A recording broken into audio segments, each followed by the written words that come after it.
विगत वर्ष भी तार रेड होगी तार भी केस दिखाई एथर को पुणी बारंबार अभियोग पाइला परे आमर निर्देशालय निर्देशक जेठुआ सार जसवंत कुमार जेठुआ से पुणी आमको निर्देश देले एक बार कॉन्फिडेंशियली ये 100 मिनट को रेड कर जंत्रांश काठ फाट सब सीज करने एवं विभागीय कार्यानुष्ठान ग्रहण कर 100 मिल 100 फीट कंट्रोल एक्ट 1991 अनुसार थाना केस हम अकॉर्डिंगली से अनुसार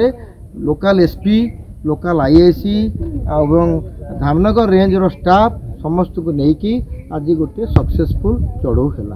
एवं राति 3टारू आम कटक बाहरी आसी 100 मिल प्रेमिसेस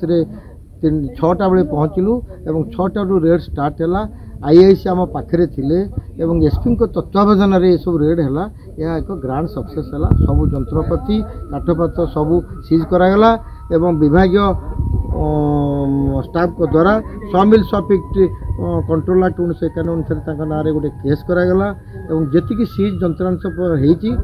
10 लाख टଙ୍କା ऊर्ध्व हम।